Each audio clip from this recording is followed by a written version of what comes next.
Everybody's not gonna like Nicki Minaj. Everybody's not gonna like the way I look and, you know, what I do. And I think they don't know how to express that. So they express it with anger and jealousy and hatred, and then that consumes them, and, you know, and I'm still here. Bitch, I'm me. Hey, what's going on, guys? It's Dawn with another video. I want to talk about Jada Waiter, aka the baby mama of Lil Baby from Atlanta Records. Some of you are a fan of Lil Baby. Me, not so much, but I do appreciate his work and his grind. Lil Baby was from Atlanta Records. He's recently collaborated with Nicki Minaj on Do We Have a Problem, which was a smash hit. Everybody knows that. But recently, him and his baby mother hasn't been doing so well as far as relationship wise, but she recently did an interview where she talked about, are they still back together, even though we know they still back together, but of course she don't want to seem stupid in the public eye. Are you back with Dominique? No, me and Dominique not back together, but that's my homie. Like, and when I say that from a soft, genuine place. We never gonna go back to the route of beefing, going back and forth on the internet like the child used to be into. We not going back to that.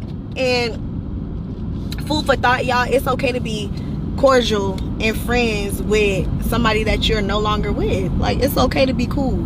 And I feel like so many of us now, we're so used to, after something don't work in a relationship, we gotta bash or be beefed out.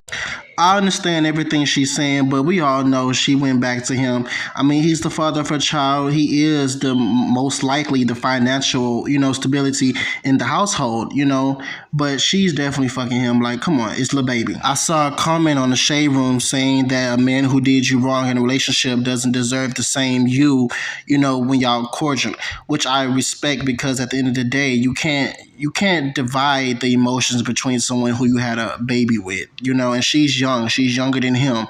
So her emotions is definitely, more delicate, if I might say. And I don't usually talk about Instagram influencers because they didn't influence me in no way. All they is ass shots and, extensions in the weave. But I wanted to discuss this because I feel like she can do so much better and find someone who wants to be with just her, because Lil Baby is in the peak of his career. He's not slowing down anytime soon. And women feel like they can change a man, doing whatever they can, whether it's the punani, whether it's cooking, or whether it's a child. But I feel like she can do so much better. Not saying, Lil Baby is a bad person, but I'm saying she can do better as a person. She has her whole life ahead of her, and I feel like she can do better. But that's just me. I never saw the show she has with Ari, Fletcher, because I'm not into Ari Fletcher. I can't get into it. But people was bashing her for even that, so it's just a lot she's dealing with mentally.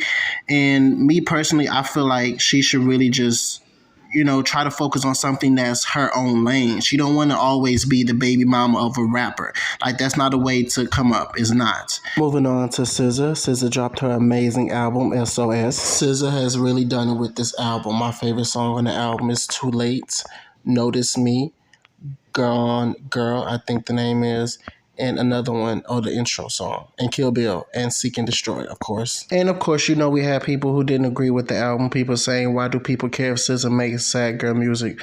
As if this was really a sad girl album. Some people said, y'all think SZA makes sad girl music, but it's actually rod wave, which I agree with. But SZA is a talented writer, and that's important in the industry. She also has songs where she wrote about talking about her surgery.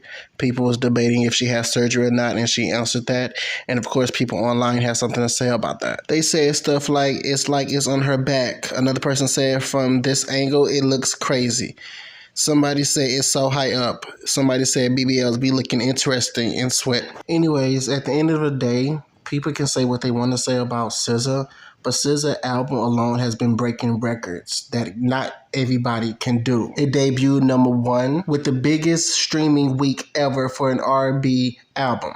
Now let that sink in. And she was able to score her first #1 album, which is dope because SZA is a talented artist. I wish Doja Cat could have been on this album. I wish a whole lot of artists could have been on this album. Her song Kill Bill surpassed Cardi B and Megan Thee Stallion WAP for biggest opening. So that right there says a lot for SZA. Apparently this is supposed to be her last album, but I'm hoping it's not, because I really love SZA's voice. I feel like SZA does have talent. She has writing capability. She's also been writing for other artists, so I hope to hear her more, y'all. Comment below what y'all think, because I love SZA. Moving on to Nicki Minaj, the queen of rap, of course. Nicki Minaj has ended her year off copping homes in the hills next to Will and Jada and a Kardashian. And she's also still winning with Super Freaky Girl. Imagine that.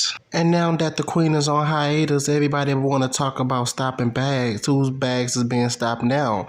Because the only thing we've gotten is reference tracks and flops and talk about your pussy. But we can all agree what the state of female hip-hop have become. So let's not, debate about that.